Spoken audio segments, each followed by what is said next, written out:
Y como lo venimos diciendo hace ya varias semanas, si de violar la ley electoral se trata, pues el delito se pinta de todos colores mientras el árbitro electoral selecciona muy cuidadosamente a quién sí sancionar y a quién no. Mire.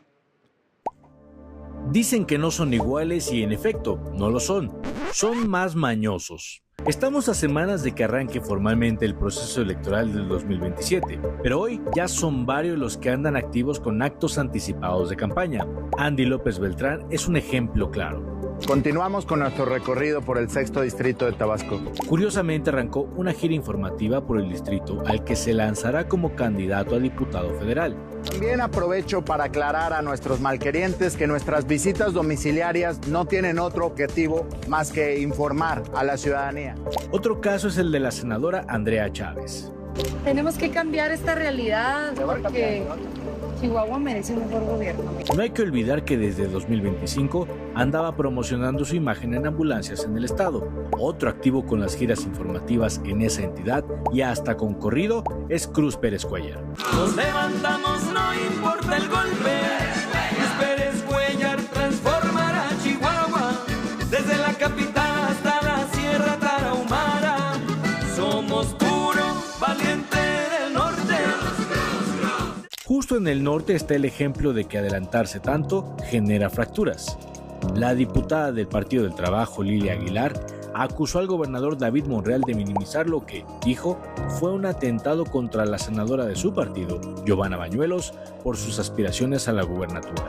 Hay que ser muy cara dura, pues decir sinvergüenza y nomás porque mi abuelita me enseñó unos modales y no puedo decirle lo que es. Esas fracturas permean por todo el país. En León, por ejemplo, el senador Ricardo Sheffield acusó a su compañero de bancada Emanuel Reyes de promocionarse con dinero de la luz del mundo para competir por la alcaldía. Cínicamente niega estar detrás de la pinta de bardas. Hablando de bardas, Guerrero es otro ejemplo. Bardas pintadas con los nombres de los morenistas que buscarán un cargo: Beatriz Mojica, Jesús Irugami, Moisés Reyes, Rogelio Ortega, Pablo Amílcar, Iván Hernández, Jacinto González y Abelina López. Mi honestidad es mi delito. Pero ojo, que no son actos anticipados de campaña, sino actividades que forman parte de las tareas institucionales. Distribuyendo el periódico Regeneración como una actividad específica que nos establece la ley y es nuestro órgano informativo. Lo que la ley no permite es repartir cajas de huevo junto con el periódico para mantener bien informada a la gente, como lo hizo el diputado local mexiquense de Morena, Román Cortés. Lo peor es que quienes están del otro lado replican el modelo, el PAN con sus coordinaciones de la patria, la familia y la libertad. Hoy es el día en que el PAN comienza la formal selección de sus futuras y sus futuros candidatos. Y el PRI con los defensores de México. Tenemos defensores de México, 6,432 registrados para que sean defensores en las 1,802 alcaldías que estarán en disputa en el 2027. La autoridad electoral, mientras tanto, vacaciona, como si no tuviera una elección gigantesca a la vuelta de la esquina. Daniel Jacobo, Azteca Noticias. Y en la mesa de los domingos le doy la bienvenida a los periodistas Mario Campos. Bienvenido, Querida Mario. Mónica. Felicidades por tu nuevo noticiero en MBS. Muchas gracias, Mónica. Gracias, la periodista Gloria Alcocer, directora de la revista Voz y Voto. Muchas Bienvenida, gracias. Gloria. Gracias por estar por la aquí. invitación. Y Salvador García Soto, bienvenido, Sala de Guerra. Gracias, Mónica, por invitarme. Gracias por estar aquí. Pues ya empezó, como ya vimos, estos actos anticipados de campaña, los tenemos por orden alfabético de todos los colores, nada más que aquí apuntamos a algo muy delicado.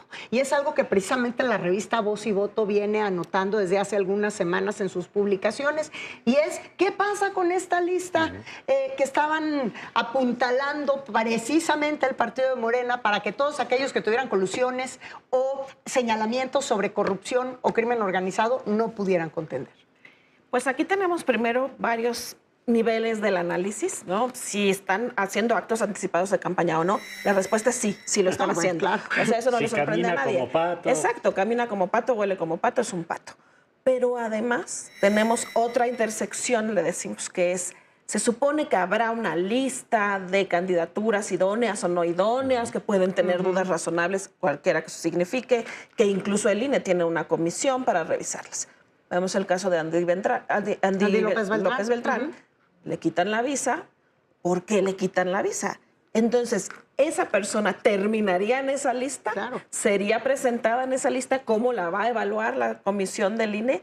Eso es muy interesante, pero ese es solo una arista, pero además lo que está haciendo no es acto anticipado de campaña, pensamos que sí lo es. Y ojo, no es que los partidos no tengan derecho a hacer política antes de una elección, pero lo que están haciendo atenta con una cosa fundamental, a ver qué opinan en la mesa, que es la equidad de la contienda.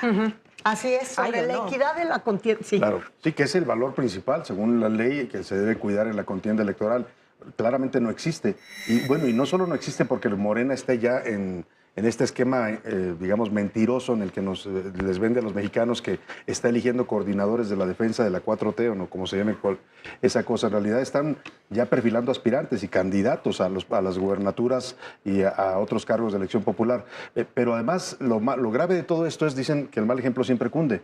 Y si es Morena, marcadamente se ve mucho más notorio y visible, porque es el partido que más recursos tiene, pero también el PRI ya trae candidatos promoviendo en campaña, pero también en el PAN ya muchos se están moviendo. Es decir, esto, pues los demás partidos dijeron, bueno, si no vas a sancionar a porque no es la primera vez que lo hacen y no hay sanciones ni hay respuesta del INE, pues también empiezan a seguir el ejemplo.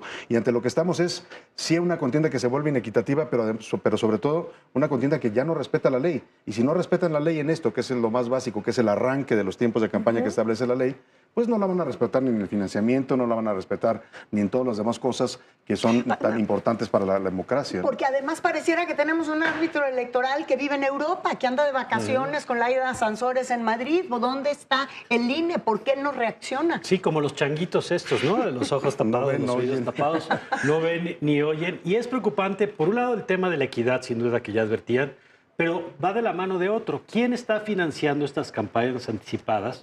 Y ya sea que se trate de financiamiento del crimen organizado, que siempre es tentador, que ante la posibilidad de apoyar a algún candidato o candidata empieza a meter dinero negro, o incluso actores que no son necesariamente ilegales, pero que desde una agenda económica de negocios puedan estar financiando campañas, pues para después tener algún tipo de retribución cuando llegan al gobierno y empieza a administrarse la obra pública. O dinero de la corrupción, ¿no? O dinero de la corrupción. O sea, por cualquiera de las vías que sea en la fuente de financiamiento de las campañas anticipadas, es un problema. Y además, cuando la autoridad electoral, como señalas, Mónica, no está mirando, pierde credibilidad. Pierde credibilidad el Instituto Electoral, que no se está enterando de esto, pero que todos lo vemos. Pierde credibilidad el Tribunal Electoral y entonces mal empieza un juego cuando los árbitros pues simplemente están cuestionados porque todos nos enteramos de que esto está pasando, menos pues, quien tendría que señalar. Y los que terminamos perdiendo somos los votantes. Yo ya haría un apunte, porque no es el INE completo. El consejero Castillo sí intentó decir, oigan, tres, tiene nombre y apellido, Castillo, Humphrey, Faz. Le dijeron, oigan, hay que regular esto, hay que ver qué está pasando. El resto dijo, no somos legisladores, no nos toca. Pero por eso también es tan importante que la ciudadanía sepa. Hay un INE, sí, está de vacaciones, lamentable, evidentemente, pero bueno, empezamos el 10 de septiembre, el proceso electoral, en fin. Pero sí hubo 3 personas, sí una voz en particular que dijo qué está pasando. Y en un tema bien interesante, que venía de la sala superior, de un criterio de la sala superior. La sala ya nos dijo, bueno, puede haber actos anticipados de campaña, sí, si llaman al voto, no, pero entonces ya no estamos entendiendo la vara con la que está midiendo la propia sala. Pues es que la vara ya tiene color y yo creo que lo que estamos viendo son las consecuencias de haber permitido que en los procesos de integración de este consejo pues se metiera de lleno Morena. Lo supimos los mexicanos, lo vimos, asistimos a este proceso simulado donde la mayoría de los candidatos que pasaban los filtros eran gente vinculada a ellos. Y lo que hoy tenemos, hay que decirlo con toda claridad, es un INE colonizado por Morena, donde la mayoría de consejeros, efectivamente hay consejeros que todavía levantan la voz, pero son 3 consejeros y el INE es un órgano colegiado que se rige por mayoría. Entonces, Guadalupe Tadei pues es una mujer que ya tiene claramente un concepto de que trabaja para un sistema y los otros consejeros también. La verdad es... Como lo mismo ha pasado con el Tribunal Electoral. Lo mismo que ha pasado con el Tribunal Electoral. También tienen ya colonizado este organismo y ante lo que estamos es pues ante el regreso al pasado, donde los órganos electorales están controlados desde el Estado. Y hablando de actos anticipados de campaña, yo pondría sobre la mesa esta reflexión sobre los las anticampañas y en estos partidos que ya sabemos quién, expertos en victimizarse, ahora resulta que, como dijo Ramón Alberto Garza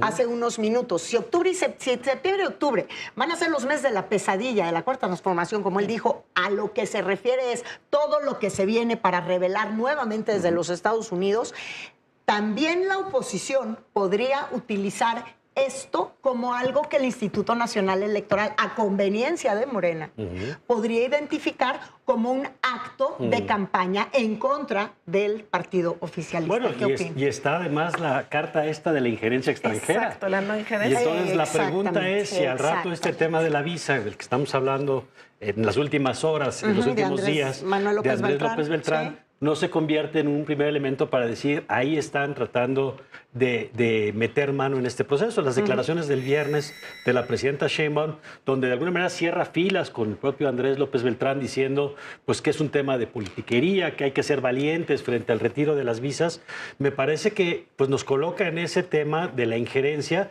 pero lo cierto es que se vuelve una variable que va a tener esta dimensión legal de la que tú hablas como argumento de descalificación, y un argumento de narrativas, porque así como el oficialismo va a tratar de utilizarlo para descalificar a la oposición evidentemente va a utilizar el argumento de las visas para argumentar el asunto de los vínculos entre Morena y elementos del crimen organizado. Pero precisamente a mí me parece aquí que una cosa muy grave no es tan... A ver, el tema de Andy López Beltrán no tiene que ser un asunto de nación, ¿eh? Es un problema de él. Él tiene un problema con la autoridad en los Estados Unidos. Entonces nosotros no tenemos eso que defender. Sin embargo, la reacción del gobierno federal ante eso, ante la pataleta de un junior político, porque es lo que es, eso es lo que sí puede ser muy peligroso. Claro. También no tenemos por qué defender a Rocha Moya y sin embargo lo están defendiendo. Es decir, sí, la presidenta ha querido vender este discurso de la soberanía, pero es una soberanía que no necesariamente es la que debiéramos cuidar. Es una soberanía que tiene que ver con la prevalencia de su movimiento político al que le está dando prioridad sobre otros intereses de México. Es tan peligroso lo que están haciendo. A ver, yo tampoco soy un partidario de que Estados Unidos venga y resuelva las cosas en México, como muchos mexicanos. Tampoco queremos eso de manera abierta. No. Pero la verdad es que las reacciones que están teniendo, por ejemplo, la carta, si tú lees la carta de Andrés Manuel López Obrador, es una carta de López Beltrán. Lo que pasa es que suena muy parecido al discurso. Pero él es Andy. El tema es que si tú la ves, es una carta totalmente visceral. Vaya, es un tono totalmente desproporcionado para calificar a Marco Rubio. Y me parece que eso, había alguien que decía en redes sociales, me da miedo la carta de cómo vaya a reaccionar el gobierno de Trump. Y la verdad es que sí, lamentablemente los platos rotos o las consecuencias que puedan tener este tipo de actitudes desde la presidenta, ya lo hemos estado viendo, las presiones a México las pagamos todos, porque cancelan el aguacate, porque se van contra los chiles jalapeños, porque todas estas medidas son medidas de presión contra el gobierno, porque el gobierno no ha querido cooperar como se lo piden, y en esa medida vamos a seguir sufriendo el embate de Estados Unidos. Porque el gobierno sigue queriendo gobernar desde los símbolos. Al final del día no tiene tanta importancia este personaje como el símbolo que puede representar en el partido que representa. Y también un tema que tiene que ver con lo que decías, la narrativa, ¿no? ¿Cómo están construyendo esta narrativa de, o sea, lo tocaron a él, tocaron a México? No, señores. No. Y eso hay que decirlo claramente. Exacto. Porque entonces, en este país en el que las cosas no se caen, se desplazan hacia abajo. Sí. No hacen campaña. Claro, los trenes se salen del carril. No, a ver, las cosas por su nombre. Y si estas personas tienen que enfrentar un proceso, adelante, coincido. Sí. No es que estemos esperando que Estados Unidos venga a resolver los problemas, ni es la idea. Pero si estamos viendo una ineficiencia absoluta, y yo aquí sí no quiero dejar de tocar un tema importantísimo, la famosa lista. La lista en la que ustedes están, por ejemplo, y otra vez esta narrativa de construcción de, o sea, estás conmigo contra mí, o sea, yo no dije que esto es una lista, solamente que está hasta alfabéticamente organizada. La no lista pero esto es la no lista, claro. Y entonces, a quien que se atreva a tener este tipo de comentarios, pues señora presidenta, nadie está diciendo que no haya libertad de expresión, pero lo que está costando a los medios independientes tenerla es perder financiamiento, perder recursos, perder espacios. Y esto que estás diciendo es muy importante porque aquí... Hay que decirlo. Claro, y tú que eres cliente frecuente precisamente de estas listas en la mañanera, Salvador, aquí en Sala de Guerra hemos dicho desde muchos flancos muchas veces lo peligroso que va a resultar. El último proceso electoral fue el más letal en la historia desde que se registra en nuestro país. Y el que viene se antoja igual o peor. Oye, y con listas negras, peor. Peor, y lo que están haciendo con esas listas es eso, asusar recordar a toda una base social que ellos tienen, porque el mensaje finalmente no es para todos los mexicanos, es para esa base, para decirle, estos son nuestros enemigos. Y a mí me parece gravísimo que la presidenta o la consejera jurídica que no está dentro de sus funciones andar haciendo este tipo de cosas. La ley establece que los funcionarios públicos deben ceñirse a lo que marque que son sus funciones, y esta señora hace un show mediático para estigmatizar y atacar periodistas, algo que está totalmente fuera de sus funciones. Pero lo peligroso es eso, declarar que los periodistas somos enemigos. Pues no somos enemigos, somos críticos del gobierno, sí, de este y de los anteriores. Es que hay un relato que es el gobierno que defiende al pueblo contra todos los que lo están atacando. ¿Sí? Ese es el relato. A veces el relato es contra los periodistas, a veces es contra el gobierno de los Estados Unidos, pero el relato es el mismo. Hay un gobierno que es víctima de una gran conspiración. Creo que la reacción ha sido muy favorable en el sentido de la crítica a la lista, que termina incluso metiendo un poco de reversa, aunque no lo reconocen así, pero terminan diciendo, no, nosotros nunca dijimos que era un gran complot. Pero cuando tú hablas de 4 capas, donde hay periodistas, actores políticos, de un ecosistema, pues terminas diciendo que hay una interacción que por supuesto no quedó demostrada y que les hace meter reversa. Pero yo quisiera, Mónica, agregar una cosa a lo que decía Salvador hace rato. El problema que tiene hoy el gobierno mexicano no solamente es que se ha cuestionado desde Estados Unidos, vuelvo al tema de la visa, sino que ha renunciado a la capacidad de procesar internamente sus propios conflictos. Esta semana se cumplieron 100 días de la salida de Rocha Moya del gobierno de Sinaloa. Y la pregunta es, ¿qué ha pasado en términos de una investigación interna? Nada. ¿Y qué elementos tendríamos internamente para decir, en el caso de Andrés López, no sabemos por qué le quitaron la visa? Habría que ver si en los próximos días hay más información, pero no hay ningún elemento que te permita pensar que internamente podemos procesar nuestros propios temas y que por lo tanto no necesitamos este factor externo. Ahí me parece que el gobierno se ha cerrado la puerta al no conducirlo, digamos. Estamos enfrentados en un combate que no deberíamos de tener, en un momento muy delicado del país y sobre todo en el merecimiento de la audiencia de tener toda la información, no la que al gobierno le convenga. A mí me gustaría mucho que pudiéramos repetir esta mesa, posiblemente el próximo domingo, porque ya se nos acabó el tiempo, pero les agradezco muchísimo a los tres. Muchas gracias. Esta noche, con esta conclusión nos vamos. Yo les agradezco muchísimo a todos ustedes habernos acompañado un domingo más aquí en Sala de Guerra. Yo soy Mónica Garza, que tengan un gran inicio de semana y los prometo otro programa candente el próximo domingo.